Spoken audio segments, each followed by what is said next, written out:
Hello my dear student, जैसा हम जानते हैं अभी वो दिन चल रहे हैं जहां पर आपको कम समय में ज्यादा समझना पड़ेगा।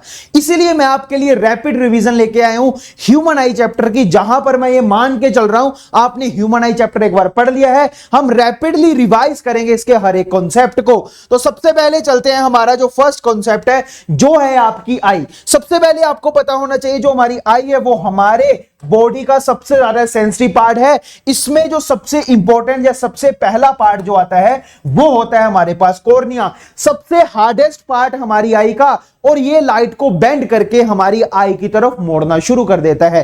कॉर्निया के बाद हमारे पास जो चीज आती है वो आती है हमारे पास प्यूपिल। प्यूपिल हमारे पास बेसिकली एक आई ओपनर है, जहां हमारे पास एक ओपनिंग है जिससे लाइट जो है वो जा सकती है अंदर। और याद रखिएगा जो प्यूपिल है ये कंट्रोल किया जाता है कलरफुल पार्ट के द्वारा, जिसका नाम होता है हमारे पास इरिस। सिंपल सी बात बोले तो जो प्यूपिल है उसका बड़ा और छोटा साइज हमारे पास किया जाता है इरिस के द्वारा। क्लियर है? तो जो लाइट रेगुलेशन है वो इरिस करता है। उसके बाद हमारे पास आता है इसके बीच में एक फ्लूइड आता है जिसको हम एक्यूस ह्यूमर बोलते हैं, जो पानी की फॉर्म में होता है। उसके बाद हमारे पास एक लेंस आता है जिसका नाम होता है क्रिस्टलिन लेंस, जो कि प्रोटीन से बना होता है, और इस लेंस को एक मसल के द्वारा कंट्रोल किया जाता है, जिस मसल का नाम होता है हमारे पास सिलेरी मसल्स। तो जो क्रिस्टलिन लेंस है इसका साइज छोटा या बड़ा किया जाता है सिलेरी मसल द्वारा। और याद रखिएगा जो क्रिस्टलिन लेंस है ये हमारे पास होता है कॉन्वेक्स नेचर का, जो लाइट को बेंड करके हमारे पास कहां पर मिलाएगा, जो मोस्ट सेंसिटिव पार्ट है हमारी आई का, जिसको हम बोलते हैं रेटिना। याद रखिएगा इसके बीच में हमारे पास एक ह्यूमर आता है जिसको हम विट्रेस ह्यूमर बोलते हैं, जो अगेन एक फ्लूइड है जो हमारी आई को फुला के रखता है। और जब रेटिना से हमारे पास इलेक्ट्रिकल सिग्नल बनते हैं तो वो ऑप्टिक नर्व के थ्रू जाते हैं ब्रेन में, और ब्रेन उसकी इमेज बनाना शुरू कर देता है। अगर हम यहां पर बात करें तो आप समझ सकते हो, सबसे पहले जो हमारे पास लाइट है वो एंटर करती है कॉर्निया में, फिर वो पास करती है एक्यूस ह्यूमर से, फिर वो मूव करती है प्यूपिल के थ्रू, फिर जो है वो फोकस की जाती है क्रिस्टलिन लेंस द्वारा, ट्रेवल करके विट्रियस ह्यूमर, वो पहुंच जाती है हमारे पास रेटिना की तरफ। अगर हम बात करें, याद रखिएगा हमारी आई की एक एबिलिटी होती है जिसका नाम होता है पावर ऑफ एक्यूमुलेशन। जैसे इसका नाम बता रहे, ये हमारी आई की एबिलिटी होती है कि हमारी आई कितना एक्यूमुलेट कर सकती है। चाहे किसी दूर की चीज को देखना हो, चाहे पास की चीज को देखना हो, हमारी आई दोनों के लिए कैपेबल है, एक मसल के कारण जिसका नाम है सिलेरी मसल, जो हेल्प करता है हमारे लेंस के साइज को छोटा और बड़ा करने के लिए। यहां पर मैं आपको बताना चाहता हूं, जब भी हम कोई दूर की चीज देखते हैं, यानी कि हमारे पास डिस्टेंट ऑब्जेक्ट देखते हैं, तो हमारी आई रिलैक्स स्टेट में होती है, जिसमें वो आराम से हम एकदम स्मूथली देख सकते हैं। वहां पर जो हमारे पास हमारी आई है वो रिलैक्स स्टेट में होती है, उसका जो लेंस है वो थिनर होता है और उसकी जो फोकल लेंथ है वो इंक्रीज होती है। लेकिन जैसे हमने कोई पास की चीज को देखना होता है तो हम अपनी आंखों पे ऐसे जोर डालते हैं, तो यहां पर जो हमारे पास आई है वो एक कॉन्ट्रैक्ट हमारे पास स्टेट में आ जाती है, जहां पर हम जोर लगा के चीज के ऊपर फोकस करना शुरू कर देते हैं। इस केस में हमारे पास जो हमारे सिलेरी मसल है वो अंदर की तरफ कॉन्ट्रैक्ट हो जाते हैं, जो हमारे पास लेंस का नेचर है वो थिकर हो जाता है, और साथ ही साथ जो फोकल लेंथ है वो डिक्रीज हो जाती है, क्योंकि इस केस में लेंस ऐसा होता है और इस केस में लेंस को जोर डाल के हम ऐसा कर देते हैं। जब हमारे पास एक चीज याद रखिएगा, एक हमारे पास इंपॉर्टेंट डिजीज है जो आई में होती है जिसका नाम होता है कैटरैक्ट। हमें पता है जो हमारा क्रिस्टलिन लेंस है वो बना होता है से प्यारे बच्चों, वो बना होता है हमारे पास प्रोटीन से।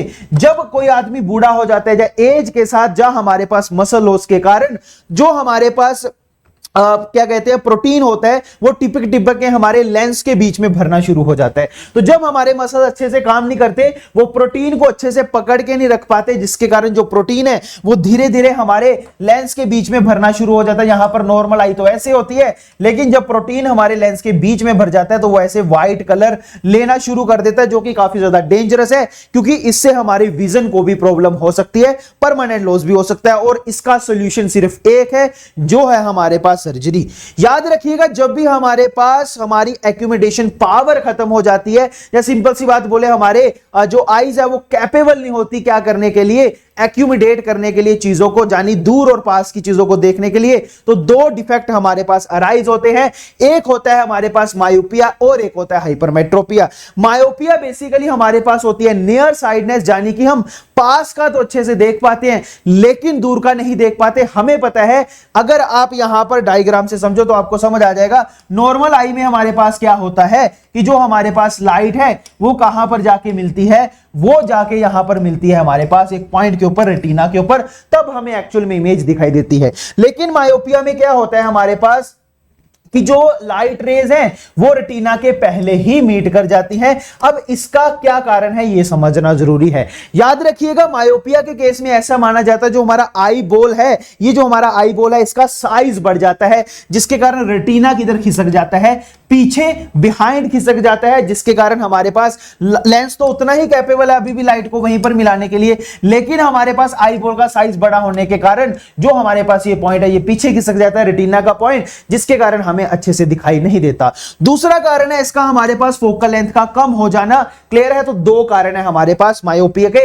अब आपको पता है जहां पर लाइट रेज पहले मिल रही हैं तो हमें क्या चाहिए, हमें चाहिए कि हम इसको थोड़ा दूर जाके मिलाएं, यानी डाइवर्स करवाएं। इसीलिए जो हमारे पास मायोपिया है इसको हम करेक्ट करते हैं कौन से लेंस के द्वारा, इसको हम करेक्ट करते हैं हमारे पास कॉनकेव लेंस जो कि डाइवर्जिंग नेचर का होता है।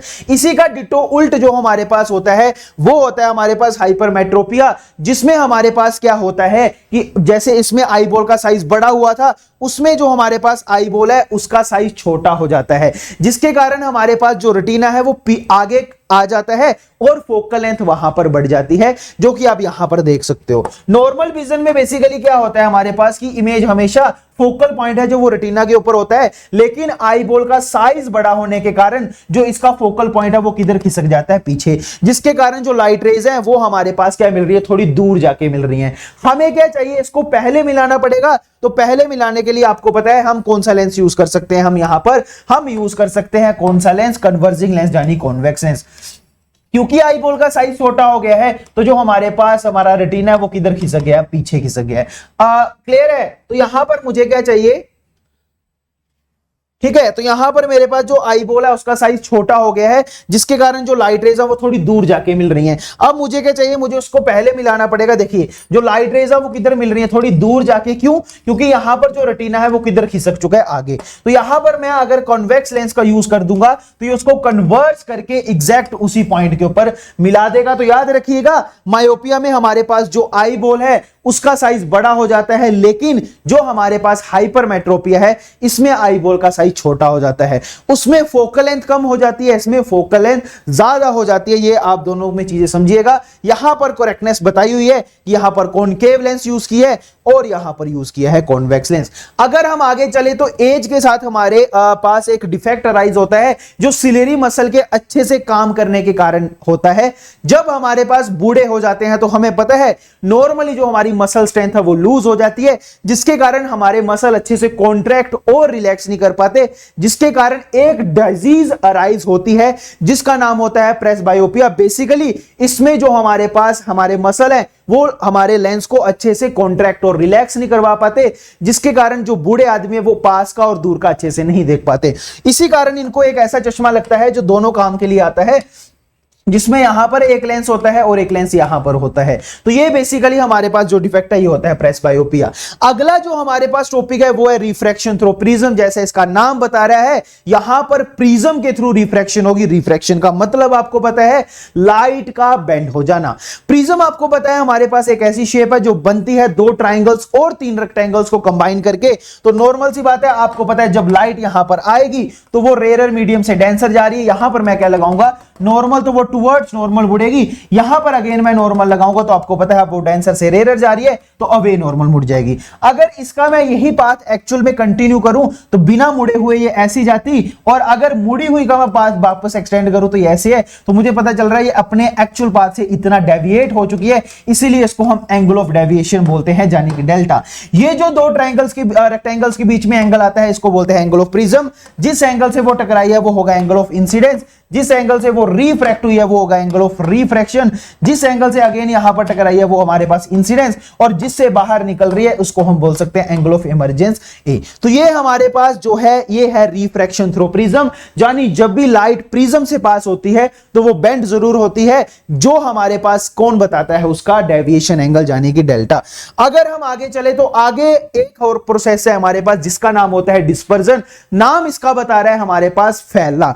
तो बेसिकली हमें पता है जो हमारे पास लाइट होती है जिसको हम व्हाइट लाइट बोलते हैं, जो एनर्जी की प्रेजेंस है उसमें 7 कलर पाए जाते हैं, सातों के सातों कलर की एनर्जी अलग अलग होती है, इसलिए जिसकी एनर्जी सबसे ज्यादा होती है उसकी फ्रीक्वेंसी यानी कि वो एक जगह के ऊपर वाइब्रेट क्या करता है काफी ज्यादा। हमें पता है इसमें 7 कलर होते हैं जिसको हम इंडिकेट करते हैं violet, indigo, blue, green, yellow, orange और रेड। यहां पर वॉयलेट की एनर्जी सबसे ज्यादा होती है तो वो सबसे ज्यादा बार वाइब्रेट करता है, तो किसी भी पार्टिकल के साथ ज्यादा बार टकराएगा तो ज्यादा बार फैलेगा यानी ज्यादा बेंड होगा। लेकिन रेड की फ्रीक्वेंसी कम होने के कारण वो काफी कम टकराता है तो काफी कम बेंड होता है, जो कि आप यहां पर ऑब्जर्व कर सकते हो। जैसे व्हाइट लाइट हमारे पास एंटर कर रही है प्रिज्म में तो आप यहां पर इजीली समझ सकते हो क्या हो रहा है, वो 7 कलर में टूट रही है। यहां पर वॉयलेट कलर सबसे ज्यादा बेंड कर रहा है और रेड कलर सबसे कम बेंड कर रहा है, क्योंकि वॉयलेट के पार्टिकल ज्यादा बार प्रिज्म के साथ टकरा रहे हैं उसके पार्टिकल के साथ। अब हमें पता है जब एक प्रिज्म से हमने व्हाइट लाइट पास करवाई है वो 7 कलर में टूटी है, तो अगर इसी प्रिज्म को मैं उल्टा कंबाइन कर दूं क्या होगा, इसकी उल्टी प्रोसेस, यानी कि ये सातों कलर मिलकर फिर से कौन सी लाइट दे देंगे, व्हाइट लाइट। तो याद रखिएगा जब भी इवन नंबर ऑफ कॉम्बिनेशन होगा प्रिज्म का, यानी 2, 4, 6, 8, 10 प्रिज्म आपस में कंबाइन होंगे तो व्हाइट लाइट एंटर करेगी और व्हाइट लाइट ही लीव करेगी। लेकिन जब odd number of prism combine करेंगे तो व्हाइट लाइट जो है हमारे पास 7 कलर्स में ब्रेकडाउन होगी।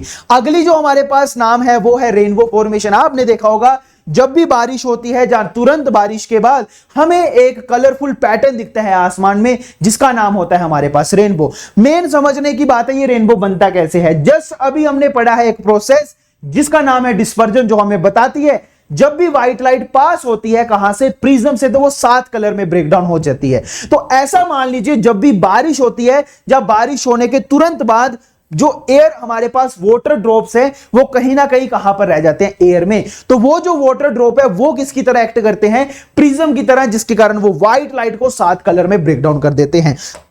जो कि इस डायग्राम से आप समझ सकते हो कि सनलाइट यहां पर एंटर हुई, यहां पर रिफ्रैक्ट हो गए, यहां पर टुवर्ड्स नॉर्मल बॉडी, अंदर ही रिफ्लेक्ट हो गए, फिर यहां पर टकराई जिसको हम इंटरनल रिफ्लेक्शन बोलते हैं, और यहां पर वो जैसे बाहर आई, जैसे यहां पर वो प्रिज्म से बाहर आई थी तो 7 कलर में टूट गई थी, वैसे वो रेन ड्रॉप से जब बाहर आएगी तो वो 7 कलर्स में हमारे पास ब्रेकडाउन हो जाएगी। एक वॉयलेट कलर आएगा एक्सट्रीम और दूसरा आएगा हमारे पास रेड कलर। अगला जो हमारे पास फिनोमिना है उसका नाम है एटमॉस्फेरिक रिफ्रैक्शन।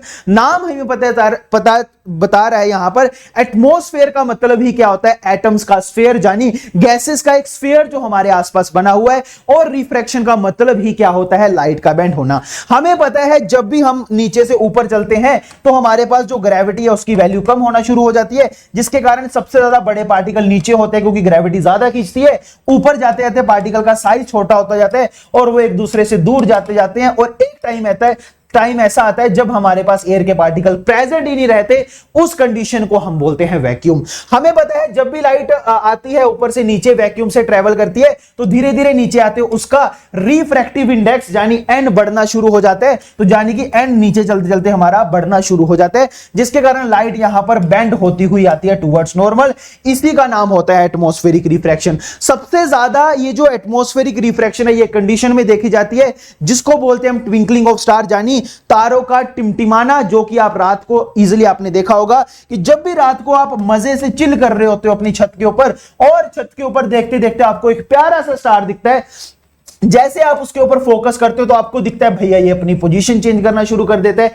अब ये क्यों होता है, क्योंकि हमें पता है स्टार काफी ज्यादा दूर है, तो वो कहां पर प्रेजेंट होता है, वैक्यूम में। और जब हम हमारे इर्द गिर्द एक गैसेस का स्फीयर है जिसको हम एटमॉस्फेयर बोलते हैं, तो जैसे यहां पर लाइट इंसिडेंट करती है तो वो टुवर्ड्स नॉर्मल मुड़ती है, जिसको हम बैकवर्ड एक्सटेंड करें तो स्टार हमें यहां पर दिखता है। तो हम ऐसा बोल सकते हैं जो ट्विंकलिंग ऑफ स्टार है वो क्यों होती है, due to refraction of light. और क्यों, क्योंकि जैसे हम ऊपर से नीचे आते हैं तो धीरे धीरे जो रिफ्रैक्टिव इंडेक्स है वो बढ़ना शुरू हो जाता है।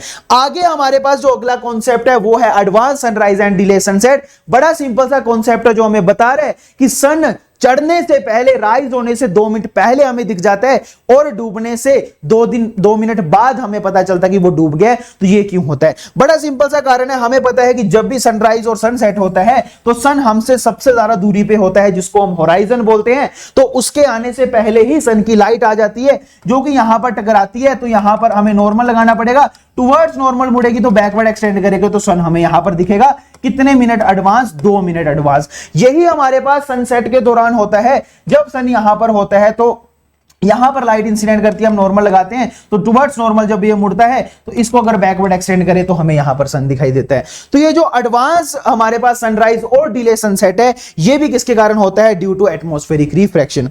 आगे अगर हम चलें, अगला हमारे पास एक फिनोमिना है इंपॉर्टेंट, जिसका नाम है स्कैटरिंग ऑफ लाइट, जो कि इसका नाम बता रहा है यहां पर लाइट स्कैटर होगी, जानी फैलेगी। 3 फिनोमिना हमने पढ़े हैं, एक है रिफ्रैक्शन जानी लाइट का बेंड होना, दूसरा डिस्पर्जन यानी लाइट का कलर्स में टूटना, और तीसरा है स्कैटरिंग यानी लाइट का खुद ही एज अ लाइट होके ही फैल जाना। अब हमने एक चीज देखी होगी, जब भी हम अपने स्टोर रूम में जाते हैं तो वहां पर एक खिड़की से लाइट आ रही होती है और वो ऐसे फैलती हुई आती है। या फिर आपने यहां पर एक चीज देखी होगी, जब भी हम किसी अंधेरे रूम में जाते हैं तो वहां पर छोटा सा एक होल हो जिससे सनलाइट आती है, तो सनलाइट हमें ऐसे फैलती हुई दिखाई देती है। अब इसका क्या कारण है? इसका कारण है हमारे पास स्कैटरिंग ऑफ लाइट। अब ये क्या चीज है? याद रखिएगा, जो लाइट है उसकी कुछ ना कुछ वेवलेंथ होती है। जब कोई ऐसा पार्टिकल उसके रास्ते में आ जाए जो उसको ब्लॉक करना शुरू कर दे, तो लाइट वहां पर उसके साथ टकराती है और फैलना शुरू हो जाती है। इस प्रोसेस का नाम होता है स्कैटरिंग ऑफ लाइट, जो कि आप यहां पर समझ सकते हो। जैसे सन से लाइट यहां पर नीचे आ रही है तो उसको रास्ते में कई पार्टिकल ऐसे मिलते हैं जिनका साइज उसके वेवलेंथ के कंपेरेबल होता है, वो उसके रास्ते को ब्लॉक करते हैं, तो वहां पर लाइट फैलना शुरू हो जाती है। इसीलिए इस फिनोमिना का नाम होता है स्कैटरिंग ऑफ लाइट।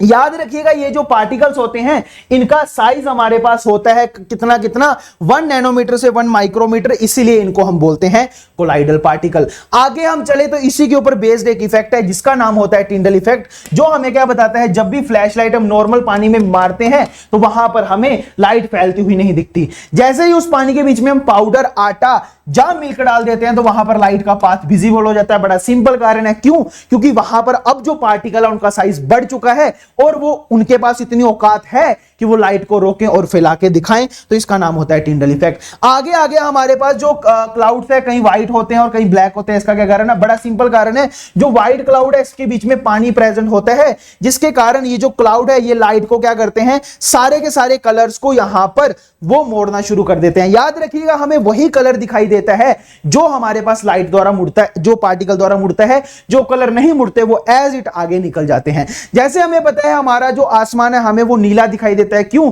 क्योंकि हमें पता है जो ऊपर जाते जाते पार्टिकल का साइज छोटा हो जाता है, जिसके कारण वो पार्टिकल सिर्फ 3 कलर को बेंड करने के लिए या रोकने के लिए कैपेबल हैं, वॉयलेट, इंडिगो, ब्लू, जिसके कारण हमारे पास हमें आसमान ब्लू दिखता है। क्वेश्चन आपके दिमाग में आ रहा होगा, वॉयलेट, इंडिगो क्यों नहीं दिखता?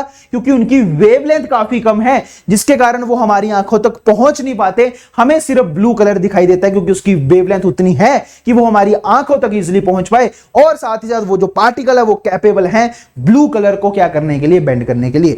इसीलिए जो हमारे पास ये वाटर जो है ये तो काफी बड़ा पार्टिकल है, जिसके कारण ये सारे के सारे कलर को बेंड करवा देता है, यानी white light as it white रह जाती है। लेकिन जब हमारे पास घने घने बादल आते हैं वो हमें ब्लैक दिखाई देते हैं। इसका क्या कारण है? इसका बड़ा सिंपल कारण है, क्योंकि इसमें जो पानी प्रेजेंट है वो काफी हाई डेंसिटी में प्रेजेंट है, जिसके कारण वो ऊपर वाली लाइट को पूरी तरह क्या कर देता है, ब्लॉक। तो जब लाइट ही आर पार नहीं जाएगी तो हमें क्या दिखाई देगा, पूरा का पूरा ब्लैक दिखाई देगा। अब ब्लू कलर ऑफ स्काई आपने समझ लिया। आगे आगे हमारे पास सनसाइज ड्यूरिंग जो है, जहां सिंपल सी बात बोले, जब भी सन राइज होता है या सनसेट होता है तो वो हमें रेड कलर का दिखाई देता है। बड़ा सिंपल कारण है। अभी आपने समझा, जब भी सनराइज या सनसेट होता है तो सन हमसे सबसे ज्यादा दूरी पर होता है, जिसको हम बोलते हैं होराइजन। याद रखिएगा, इतनी दूरी तक सिर्फ रेड कलर ट्रेवल कर सकता है क्योंकि उसकी वेवलेंथ ज्यादा है और फ्रीक्वेंसी हमारे पास क्या है, कम। लास्ट जो हमारे पास टॉपिक है वो है हमारे पास जो है डेंजरस सिग्नल्स को हम रेड क्यों बनाते हैं। बड़ा सिंपल कारण है,